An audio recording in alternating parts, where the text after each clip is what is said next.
আসসালামু আলাইকুম। দুদিন ধরে আপনারা মিডফোর্ডের যে ঘটনা দেখছেন সেটা মর্মান্তিক। এটা ভাষায় প্রকাশ করার মতো না।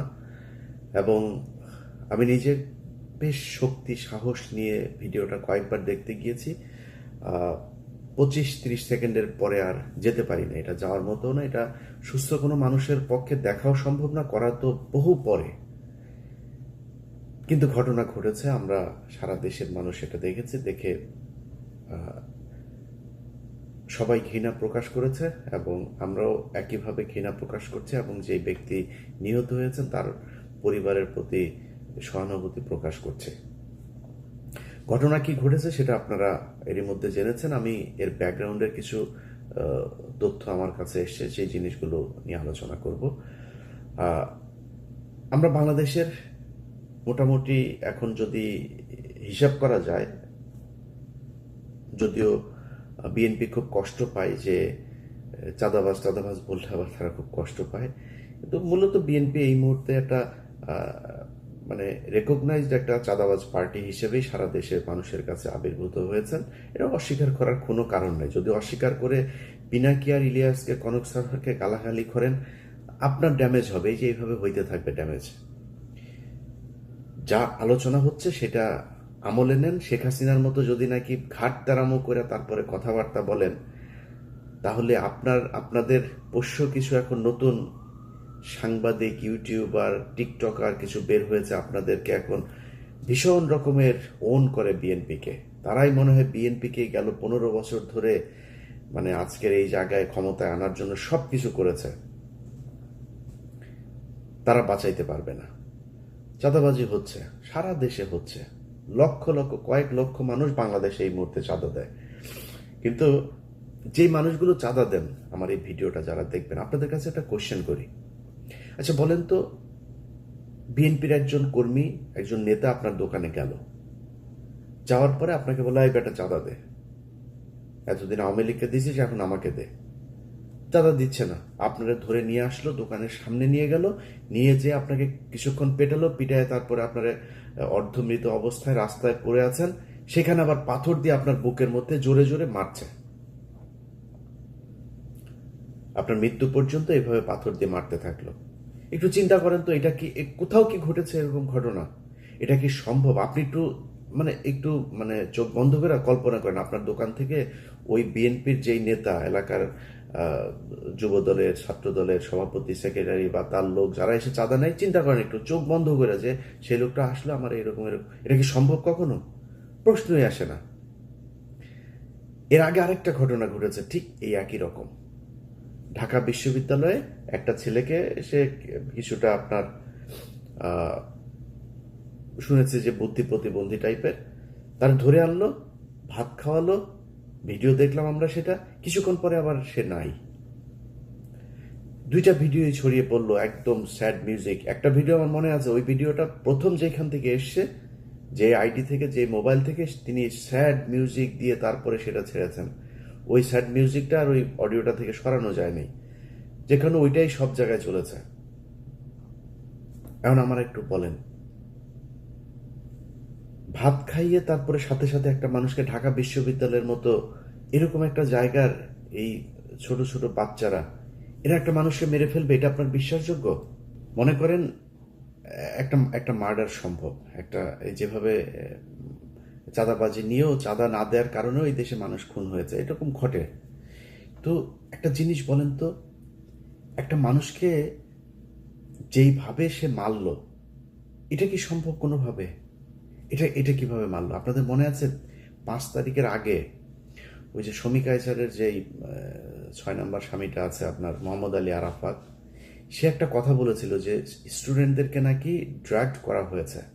এই ড্রাগড, এটা কিন্তু কথাটা মিথ্যা বলেছে, কিন্তু এটা কিন্তু একটা একটা ভীষণ রকমের ঘটে এই ঘটনা। ড্রাগড করে কি করে? একটা মানুষ যখন খুন করতে যায়, সে মদ খেয়ে তাকে দিয়ে খুন করায়। আমি এরকম অনেক খুনিদের ইন্টারভিউ নিয়েছি, অনেক কাজ করতে গিয়ে তাদেরকে দেখেছি, সিরিয়াল কিলারকে দেখেছি। তাদের বক্তব্য দিয়ে লোক তো, আপনি সুস্থ থাকেন কিভাবে? যেমন একটা মার্ডার হয়েছিল আপনার সাংবাদিক আফতাব ভাই। সাংবাদিক আফতাব উনি মারা যাওয়ার পরে ওনার খুনিদের ইন্টারভিউ নিয়েছিলাম আমি, ধরার অভিযানেও ছিলাম আমি র্যাবের সাথে। তো ওদের জিজ্ঞেস যে আপনি মারার পরে সারা রাত ঘুমাইলেন কীভাবে? বলতেছে গাঁজা খাইছি, গাঁজা খেয়ে ঘুমাইছি। তো এই হয়েছে অবস্থা।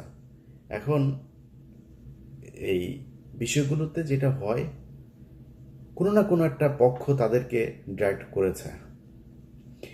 এই পরিকল্পনা আমি যেটা মনে করি, বিচার বিভাগ তদন্ত কমিশন যদি গঠন করা হয়, নিরপেক্ষ যদি তদন্ত হয়, এখন তো জাজদেরকেও ক্যান্টনমেন্ট থেকে ফোন দিয়ে থ্রেট করা, জামিন বাতিল করা হয়, স্টে অর্ডার দেওয়া হয়। যদি নিরপেক্ষ আসলেই করতে দেওয়া হয় এবং ইউনূস সরকার যদি এটা নিশ্চিত করতে পারে, আমি গ্যারান্টি দিয়ে বলে রাখলাম, এই খুনের ঘটনার পেছনে ডিজিএফআই তাদেরকে অনেক দিন ধরে প্যাট্রোনাইজ করেছেন এবং তাকে যারা এই ঘটনার সাথে ছিল তাদের জিজ্ঞাসাবাদ করেন। এদেরকে সে হয়তো জানে না যে এটা যে আর্মির লোক বা ডিজিএফআই লোক, সে শুধু জানে কোনো একজন মানুষ তাকে এটার ব্যাপারে পরামর্শ দিয়েছে এবং এমন কোনো মেডিসিন তাকে দেওয়া হয়েছিল যে মেডিসিন খেয়ে তারপরে সে ওখানে গিয়েছিল। এই ছাড়া কোনোদিন এই ধরনের ঘটনা ঘটানো কোনোভাবেই সম্ভব না। আজকে পাথর চাপা দিয়ে চাঁদা না দেওয়ার জন্য মেরে ফেলা আর সেই দিনের ঘটনা, এই দুইটা ঘটনা একই সুতোয় গাঁথা। এর বাইরেও আরো অনেক ঘটনা ঘটেছে। কয়দিন পরপর ধর্ষণের বন্যা বয়ে যাচ্ছে, কয়দিন পরপর ছিনতাইয়ের বন্যা বয়ে যাচ্ছে। এই ঘটনা দুইটার সাথে মেলালে কি দাঁড়ায় সেটা নিয়ে আমার আজকের আলোচনা।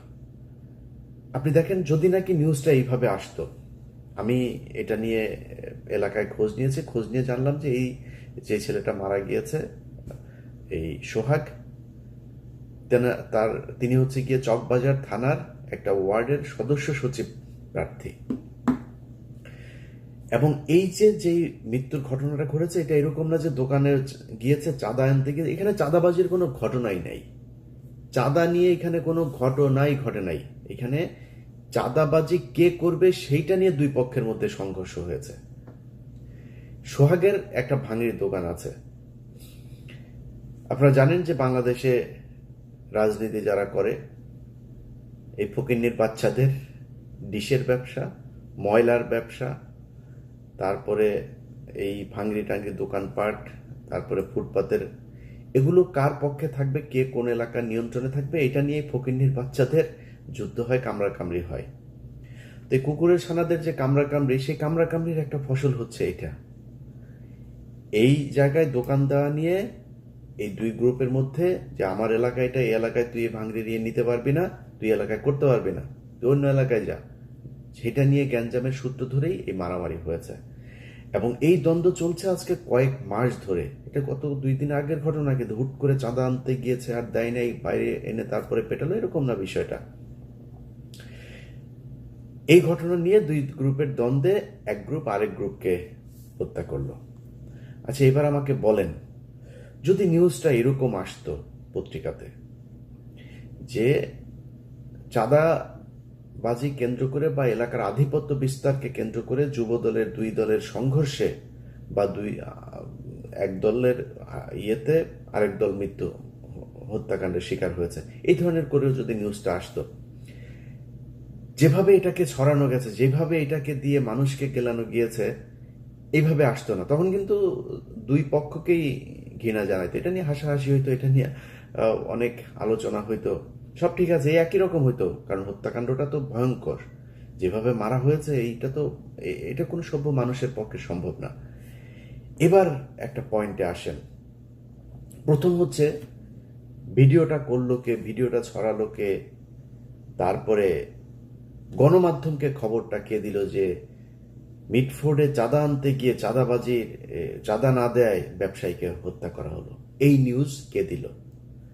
আমি আপনাকে গ্যারান্টি দিলাম, এটা নিয়ে বিচার বিভাগীয় তদন্ত করেন এবং ঢাকা বিশ্ববিদ্যালয়ে যে ছেলেটা মারা গিয়েছিল, এই দুইটা নিয়ে বিচার বিভাগীয় তদন্ত করেন, কমিটি গঠন করেন। আমি গ্যারান্টি দিলাম দুইটাতে ওয়াকার হবে প্রথম আসামি। কারণ এই দুই ঘটনার সাথেই গোয়েন্দা সংস্থা জড়িত। আমার আজকের ভিডিও বিএনপিকে বাঁচানোর জন্য না বা কোনো অপরাধীকে বাঁচানোর জন্য না। আমি আগেই বলে নিয়েছি যে বিএনপি ব্যাপক চাঁদাবাজি করছে সারা দেশে। কিন্তু একটা জিনিস বিএনপিকে বুঝাইতে পারি নাই, যে 5 তারিখের পর থেকে আমরা কিছু যুদ্ধ করছিলাম, সেই যুদ্ধ এখনো চলছে। আমি কিছুটা ঠান্ডা, এখন অনেক স্বার্থপর হয়ে গিয়েছে, আত্মকেন্দ্রিক হয়েছে, নিজে একটু শান্তিতে থাকতে চাই। বাংলা এডিশন নামে একটা পত্রিকা চালু করেছে 16 তারিখ থেকে, সেটার যাত্রা শুরু করবে ইনশাল্লাহ।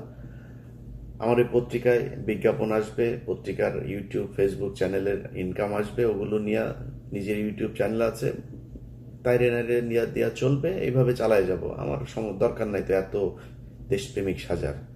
এই দেশে দেশপ্রেমিক সাজার পরে 5 তারিখের পর থেকে আমাদের সম্মান, আমাদের সবকিছুই দেখেছি, আর ইচ্ছা নাই।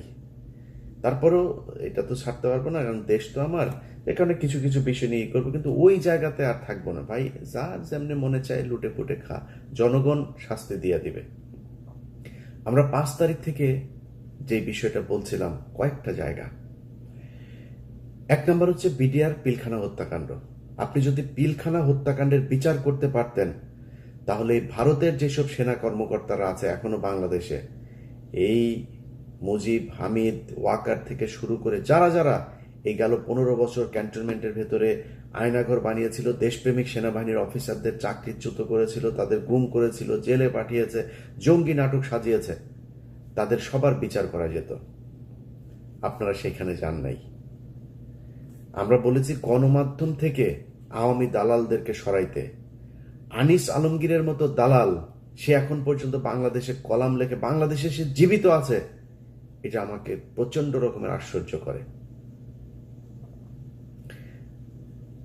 আপনি গণমাধ্যমের প্রতিটা জায়গায়, আমি RTVর কথা যদি বলি, এই চ্যানেলে ইনডিমনিটি নামে একটা নাটক তৈরি করা হয়েছিল, সেখানে জিয়াউর রহমানকে একদম একদম পাকিস্তানের এজেন্ট, প্রচন্ড দেশদ্রোহী, দেশবিরোধী, লোভী একজন অফিসার হিসাবে সেখানে দাঁড় করানো হয়েছে। সেটা কে দাঁড় করিয়েছে? RTVর CEO আশিকুর রহমান। তো এই ব্যক্তি আপনার,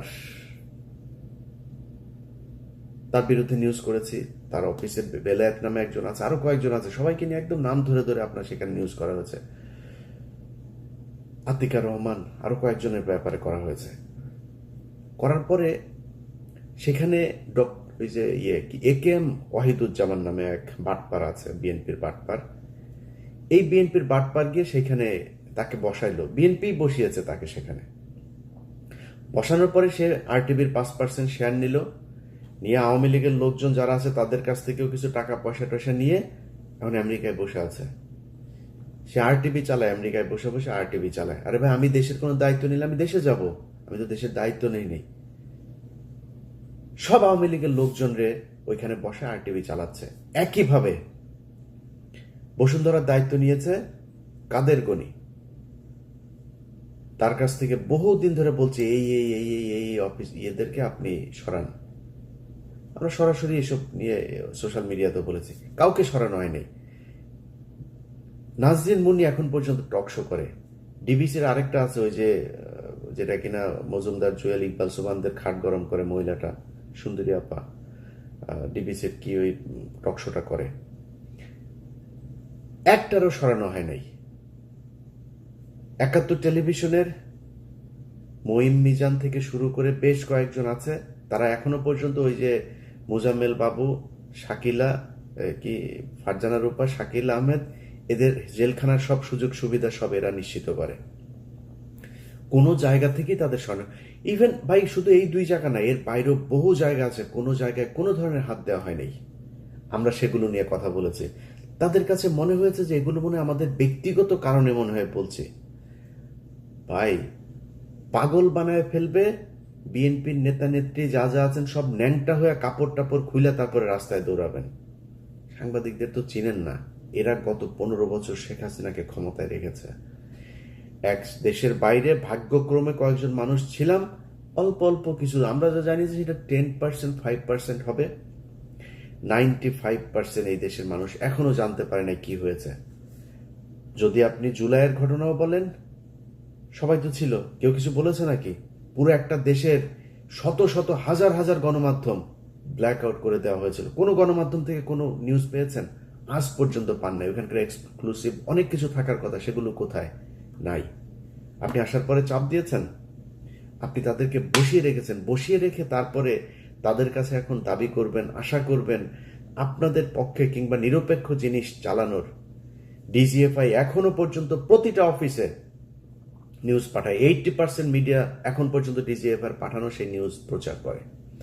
আমাদের ফেসবুক পোস্ট, এই যে কয়দিন আগে এক মেজর নুরুল হক নামে এক বদমাইশ আছে, এ মানে তার ব্যাচমেট থেকে শুরু করে কাজের বুয়া পর্যন্ত তার কাছে প্রেগনেন্ট হয়েছে। সেই মেজর নুরুল হক আমার পোস্ট 5 তারিখের পরের বাংলাদেশে বিটিআরসি কে দিয়া সরায় দেয়। এটা সেই বাংলাদেশ। আমাদেরকে আপনাদের শত্রু মনে হয়? আমাদের গায়ে যখন আঘাত লাগে তখন নিজের গায়ে আঘাত মনে হয় না? এটার প্রতিটা জিনিস হারে হারে টের পাবেন। নিজের গায়ের রক্ত চামড়া কেটে যদি নাকি আমাদের গায়ে লাগাই দেন না, ঋণ পরিশোধ করতে পারবেন। আপনাদের কাছে কিছু চাই নেই তো, দেশ ভালো চলুক সেটা চেয়েছি, আপনারা সেটা চান নাই। টাকা পয়সা পেয়েছেন, নগদ ক্যাশ পেয়েছেন, ভুলে গিয়েছেন। আওয়ামী লীগের লোকজনকে প্যাট্রোনাইজ করা শুরু করেছেন। সব জায়গাতে আপনারা তাদেরকে বসিয়ে রেখেছেন এখন পর্যন্ত। প্রতিটা জায়গায়, এমন কোনো জায়গা নেই যেখানে আপনি তাদেরকে, একটা সচিবালয় থেকে শুরু করে একদম ইউনিয়ন পরিষদ পর্যন্ত সব তারা বসে আছে। এখন তাদের কাছে আপনি চাবেন, তারা বলবে যে বিএনপির 2 গ্রুপের দ্বন্দ্বের জেরে যুবক খুন, এটা বলবে তারা? তারা বলবে না। ডিজিএফআই শিখিয়ে দিয়েছে, শুরু হবে এই ভিডিওটা প্রচার করার সাথে সাথে নিউজ হবে যে চাঁদা আনতে গিয়ে তারপরে একজনকে চাঁদা না দেওয়ার অপরাধে তাকে বুকে পাথর দিয়ে চাপা দিয়ে মেরে ফেললো। এগুলো গত 15 বছর কারা করেছে হিসাব করে দেখেন। একটা ঘটনাকে চাপা দেওয়ার পরপর সাথে সাথে আরেকটা ঘটনা এসছে। এই ঘটনা এমন একদিন এসছে যার 2 দিন আগে শেখ হাসিনার বিরুদ্ধে যে খুনের অভিযোগ, সেটা সন্দেহাতীতভাবে প্রমাণিত হয়েছে। সেই ঘটনার পরপর চলে এসছে। দেশে এখন আর ওই ঘটনা নিয়ে কোনো আলোচনা নেই, সব আলোচনা এখানে। এটা কারা করেছে এবার নিজেদেরকে কোশ্চেন করেন, সব উত্তর পেয়ে যাবেন। আমরা সেই 5 তারিখ থেকে আজ পর্যন্ত সেই একই জায়গায় আছে, একই কথা বলছি এখনো, যে ক্যান্টনমেন্টকে ভারতের দালাল মুক্ত করতে হবে, গণমাধ্যমকে ভারতের দালাল মুক্ত করতে হবে। এতক্ষণ যা বললাম সেটা শুধুই মাত্র বিএনপির বিরুদ্ধেই বললাম। এখন বিএনপির পক্ষে একটু বলি। ভাই, বাংলাদেশের মানুষ, আপনাদেরকে বুঝতে হবে 2001 থেকে 2005 সাল পর্যন্ত এই দেশে খালেদা জিয়াকে জঙ্গি নেত্রী বানানোর জন্য 21শে আগস্ট, তারপরে আরো অনেকগুলো জঙ্গি হামলার ঘটনা, 500 জায়গায় একসাথে জঙ্গি হামলার ঘটনা, শায়েক আব্দুর রহমান বাংলা ভাই এদেরকে দিয়া জঙ্গি হামলা, এই ঘটনাগুলো ঘটিয়ে যেই কাজটা করা হয়েছে সেটা হচ্ছে বাংলাদেশ একটা ইসলামিক রাষ্ট্র হয়ে যাচ্ছে, এই ধরনের একটা কালার পৃথিবীর বিভিন্ন জায়গায় তুলে ধরা হয়েছে। তুলে ধরে তারপরে খালেদা জিয়া এবং বিএনপিকে এমন একটা জায়গায় নিয়ে যাওয়া হচ্ছে 15 বছর আন্তর্জাতিক কোনো সমর্থন তারা পায় নাই। এটা কেন করা হয়েছিল? এটা করার একমাত্র উদ্দেশ্য হচ্ছে ভারতকে বাংলাদেশের নিয়ন্ত্রণে যাতে নিতে পারে, এই জন্য ভারত এই কাজগুলো করেছে। একটু মিলিয়ে দেখেন, এখনো বিএনপি ক্ষমতায় আসার আগেই এমন একটা ভাইব তৈরি কর, আগেই বলেছে ভাই আমারে মানে আমি তেল দিতে চাইলে অনেক ভালো করে দিতে পারবো। আপনি সারাদিন বিএনপির যেসব টিকটকার ভাড়া করেছে এখন তাদের এই হিসাবে তারা 12 মাস মিলে যে তেল দিয়া যা করতে পারবেন, আমি যদি একদিন তেল দিই তার চাইতে উপরে যাইতে পারবো। আল্লাহর রহমতে ওইটুকু গ্রহণযোগ্যতা আল্লাহ তৈরি করেছেন। কিন্তু আমি ওইটার জন্য বলছি না যে বিএনপি চাঁদাবাজি, আগেই বলে নিয়েছি বিএনপি ব্যাপক চাঁদাবাজি করছে, সারা দেশে চাঁদাবাজি করছে। কিন্তু আমরা তো ছাত্রদেরকেও দেখলাম, আমি বোধহয় সবচাইতে বেশি ছাত্রদের পক্ষে এখনো কথা বলি, সারা জীবন বলবো, চাঁদাবাজি করে নাই। ছাত্রদের নাম দিয়ে যায় তারপরে বিভিন্ন জায়গায় গিয়ে চাঁদাবাজি করেছে। সমন্বয়করা এখনো ধরা পড়ছে বিভিন্ন জায়গায়, হচ্ছে এগুলি সব ঠিক আছে। কিন্তু গত এই যে 10 মাস 11 মাস হলো একটা মানুষ গুম হয় নাই, মানুষ কথা বলতে পারে, যা ইচ্ছা তাই বলতে পারে, কোনো সাংবাদিককে দেশ ছাড়া হইতে হয় নাই। যারা কিনা শেখ হাসিনার মানে একদম 5 আটা গোলামি করেছে, ক্রাইমের সাথে যুক্ত হয়েছে, তাদের বিচারের আওতায় আনা হয়েছে। অনেকে এখনো বিচারের আওতায় আসে নাই, কিন্তু 99% সাংবাদিক এখনো বাংলাদেশে আছে, কাজ করছে, তাদেরকেও কিছু বলে নাই। অথচ আমাদের এই গত 10 মাসের যে সরকার এবং বিএনপিকে এমনভাবে মঞ্চস্থ করা হচ্ছে, মনে হচ্ছে ওই যে ওরা এখন বলে এগুলি, শেখ হাসিনার সরকারকে এখন দরকার, শেখ হাসিনাই ভালো ছিল, আগেই ভালো ছিল, এই ভাইব ঠিক করার জন্য এই ওয়াকার বাংলাদেশে এই অবস্থা তৈরি করছে। আওয়ামী লীগ নেই, বিএনপিকে আপনি এরকম করবেন, দেশ চালাবে কে? জরুরি শাসন দরকার। That's what Walker wants. এখন এটা যদি আপনি এইভাবে চান যে এইভাবে যাবে, তাহলে এইভাবে হবে। আর যদি না চান, মনে করেন যে না আসলেই ভালো দল চালাইতে চান, নিজের চাঁদাবাজদেরকে শায়েস্তা করেন, চাঁদাবাজি করলে তাকে সাথে সাথে আপনার বিএনপিতে দল তৈরি করেন, আরেকটা আলাদা দল তৈরি করেন, এরা চাঁদাবাজ বিরুদ্ধে কাজ করবে। নাহলে পরিস্থিতি সামাল দিতে পারবে না। ক্ষমতায় যাওয়ার আগেই ক্ষমতা হারাতে হবে। মানুষ এখন অনেক সচেতন। আপনার এগুলো মানুষ দেখছে। ডিজিএফআই এই সুযোগটা পেয়েছে কেন? কারণ আপনার ওখানে চাঁদাবাজি হয়, এই জন্য ভিতরে ঢুকে এই কাজ করানোর সুযোগ পেয়েছে, না হলে তো পারতো না। এগুলো ঠিক করতে হবে। আমি মনে করি যে দেশের সার্বিক পরিস্থিতির জন্য বিএনপির একটা, তারেক রহমান, খালেদা জিয়া সহ একটা উপরের একটা পর্যায় পর্যন্ত তো আছে, তারা এখনো পর্যন্ত চাঁদাবাজি হলেই তাদের বহিষ্কার করছেন। বিভিন্ন বিষয়ে তাদের শেখ হাসিনার চাইতে অন্তত অনেক ভালো চিন্তা চেতনা আছে দেশকে নিয়ে। সেই জায়গাগুলোর কারণেও আমার মনে হয় এই দেশের রাজনীতিতে বিএনপি একটা প্রচন্ড রকমের গত 15 বছরে নির্যাতিত একটা দল। সো তাদের একদম লাথি মেরে সরিয়ে দিয়ে তারপরে এই দেশ গঠন করা যাবে, এটা মনে করারও কোনো কারণ নাই।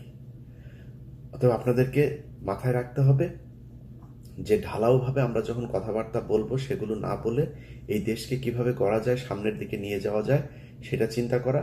বিএনপিকে এখনো এই ক্যান্টনমেন্টের মতো করে যারা কথা বলে, সালাউদ্দিন সহ যেসব লোকজন, সালাউদ্দিনের প্রতিটা কথা শুনলে মনে হয় বিজেপির আদিন্যনাথ সে মনে হয় কথা বলছে, দিলীপ কুমার বোধহয় কথা বলছে, সালাউদ্দিনের কথা শুনলে এরকম মনে হয়। সো এই জিনিস যদি নাকি সরাইতে না পারেন দল থেকে, দলের জন্য ভয়ঙ্কর বিপদ আছে। যেসব ছাগলের 3 নাম্বার বাচ্চারা আমরা কথা বললে, বিএনপিকে নিয়ে সমালোচনা করলে, তারপরে ওদের নেতাদের কথাবার্তা শুনে আমাদের বিরুদ্ধে বিক্ষোভ মিছিল করে, ঝাড়ু মিছিল, জুতা মিছিল বের করে। ওটা ছাগলের বাচ্চা। তোদের বাপেদের বেশিরভাগই সমস্যা হয় নাই। গত 15 বছর ভালোই ছিল, তারা দেশে ছিল, 2-3 দিন জেলখানায় গিয়েও, আবার সোনারগাঁ হোটেলে গিয়েও থেকেছে। জেলখানায় থাকার কথা বলে সোনারগাঁ হোটেলে ছিল রাতে, এরকম নেতাও চিনি তোদের এই বাপ, ফখরুল বাপ 5 স্টার হোটেলে ছিল।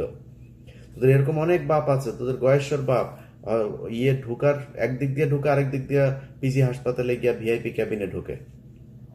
এগুলো আমরা জানি। এইসব ঘটনা আমাদের শোনাইতে শোনা, সমস্যা হবে তোমাদের। পেদায় পাছার চামড়া লাল করে দিবে এবার। যা শুরু হয়েছে, এগুলো যদি কন্ট্রোল করতে না পারো, সামনের ভবিষ্যৎ ভয়ঙ্কর। আমরা গত 5 বছর যেভাবে আওয়ামী লীগের বিরুদ্ধে যে যুদ্ধ করেছি, ওই যুদ্ধে আর নামতে পারবো না। অনেক হয়েছে ভাই, নিজের পরিবারের অনেক ক্ষতি করেছি, আর না, ওই জায়গায় আর যাব না। আপনারা বাংলাদেশের মানুষ, আমার গত 5 তারিখের পর থেকে 3 মাস যদি বাদ দিই, গত 6 মাসের কথা যদি বলি, ভাই প্রকাশ্যে স্বীকার করছি, আমি সবসময় প্রকাশ্যে বলে আজকেও বলছি, আমার ইলিয়াসের মধ্যে অনেক পরিবর্তন। এবং বাংলাদেশের মানুষ কিন্তু বোধায় না, কিন্তু আমার এই কার্যক্রম দেখে অনেকে বুঝেন যে আমি অনেক পরিবর্তন হয়। অনেক মানুষ প্রতিদিন, এমন কোনো দিন নাই যে ডজন খানেক অন্তত বিএনপির বিভিন্ন চাঁদাবাজির অডিও ভিডিও এগুলো আসে না। চালাই না। কেন চালাই না জানেন? কারণ চালাই আমি বিএনপির সাথে ওই আগের মতো অবস্থায় যাব না। আমার সমস্যা তো ইন্ডিয়া নিয়ে। বিএনপিকে এখন পর্যন্ত অ্যাজ এ হোল দল হিসাবে আমি দেখি নাই যে তারা ভারতের সাথে সেইভাবে যাবেও না, কোনোদিনও যাবে না বিএনপি, আশা করি। তো আমি কেন তাদের সাথে করব? সব বিষয় নিয়ে তো ভাই এত মানে দেশপ্রেমিক একা একা ফাটাকেষ্ট হয়ে দেশকে চেঞ্জ করে ফেলতে পারবো না। যে কারণে অনেক কিছুতে এখন কম্প্রোমাইজ করি, কথাবার্তাও খুব হিসাব করে বলি, অনেক কিছু দেখেও না দেখার ভান করি। এটার জন্য আপনাদের কাছে ভাই ক্ষমা চেয়ে নিচ্ছি। দেশের স্বাধীনতা নিয়ে, সার্বভৌমত্ব নিয়ে আমার অবস্থান আগের মতোই থাকবে, কিন্তু অনেকের সাথে খারাপ ব্যবহারও করি। অনেকে আমাকে অনেক কিছু দেন, ভাই আপনি তো সবকিছু প্রচার করেন, এটা কেন করলেন না? করি নেই ভাই। কারে আনবেন, কারে দিবেন? আপনি এই গত 10 মাসের ভেতরে ধরেন আমার কথায়, আমার প্রভাবে যদি মনে করি 10 জনকে সরানো হয়েছে গুরুত্বপূর্ণ জায়গার, সেই 10 জনের জায়গায় যে 10 জন এসছে সব সে তার মতোই, বরং সে আগের যে আওয়ামী লীগের ছিল ওরে বললে ও তো ভয় পায়। ওরে ফোন করলে, ভাই হ্যাঁ ভাই খুব ভালো ভাই, আপনার ভিডিও অনেক দিন ধরে দেখি ভাই, সেই ছোটবেলা থেকে ভিডিও, আমার সে 3 বছরের বড়, আমার কয় আমার ভিডিও বলে সে ছোটবেলা থেকে দেখে, এরকম পাবলিকও আছে। তারা কথা শুনে অন্তত। নতুন যারা এসছে, যারা আমাদের কারণে যাদেরকে পাল্টানো হয়েছে, তারা এসে কথাও শোনে না, এই অবস্থা তৈরি হয়েছে। তো পাল্টায় লাভ কি? চলুক, যেমনে চলছে চলতে থাকুক। বিএনপি যদি মনে করে সব তাদের শুভাকাঙ্ক্ষী, ওয়াকার তাদের কাছের লোক, চুপ্পু হচ্ছে তাদের আব্বা, চলুক, সমস্যা কি? আমরা চুপ্পুর অপসারণ চেয়েছি, ছাত্ররা চেয়েছে, বিএনপি চায় না, তাদের আব্বা হচ্ছে চুপ্পু সাহেব। এ চলে গেলে নাকি ইউনূস নাকি 30 বছর ক্ষমতায় থেকে যাবে। এটা এই ওয়াকারই তাদেরকে বুঝিয়েছে, এই ডিজিএফআই তাদেরকে বুঝিয়েছে। আর ইদানিং জামাতকে যেটা করা হয়েছে, সব ইসলামিক দল এক জায়গায় হবেন আর আপনাদেরকে ক্ষমতায় নিয়ে আসা হবে। দুই দলকে দুই দিক দিয়ে মূলা ঝুলায় এমন একটা অবস্থায় দেশ নিয়ে যাওয়া হবে, তারপরে বলবে যে জরুরি অবস্থা। জরুরি অবস্থার পরে সারা দেশে চাঁদাবাজি তো এখন বিএনপি করছে। আওয়ামী লীগের সব ভুলে গিয়েছে তো মানুষ, কারা আওয়ামী লীগের চাঁদাবাজ নামও ভুলে গিয়েছে। এই ধরেন আজ থেকে 3 মাস পরে যদি জরুরি অবস্থা হয় দেশে, কাদেরকে ধরবে? সব বিএনপির লোকজনকে ধরবে, এবং আমরা দেখবো যে ওয়াও, হ্যাঁ এই তো 2 মাস আগেই আমার কাছ থেকে চাঁদা নিয়েছে, এই তো সেই লোক। 2 বছর আগে কে কি করেছে সেটা ভুলে যাবে মানুষ, এটাই নিয়ম। 2001 থেকে 5 পর্যন্ত এই দেশে লুটপাট হয় নাই, মানুষ গত 15 বছর সেটা বলেছে নাকি? 15 বছর আওয়ামী লীগের কথা বলেছে, এখন আবার নতুন করে বিএনপির কথা বলবে। এটাই ওয়াকার চায়। এইভাবেই ওয়াকার তার গোয়েন্দা সংস্থাকে সাজিয়েছে, এবং ডিজিএফআই এর প্রতিটা অন্তত 90% সবকটা হচ্ছে গিয়া এই মিশনে জড়িত। সেই জায়গা যদি ঠিক করতে না পারেন, মিডিয়া যদি ঠিক করতে না পারেন, এই ধরনের ঘটনা ঘটবে একভাবে, সেই ঘটনা মানুষের সামনে জানানো হবে আরেকভাবে, সাজানো নাটক করে করে তারপরে গত 15 বছর যেভাবে হাসিনাকে রাখা হয়েছে, ঠিক একইভাবে বিএনপিকে কালার করার জন্য সেই কাজই করা হবে। যাই হোক, আমার বক্তব্য যদি আপনারা বুঝে থাকেন, আশা করি এর পরিবর্তন আপনাদের ভেতরে দেখব। না দেখলে, না হয়ে থাকলে পরিবর্তিত আপনার ফল আপনি ভোগ করবেন। আল্লাহ হাফেজ।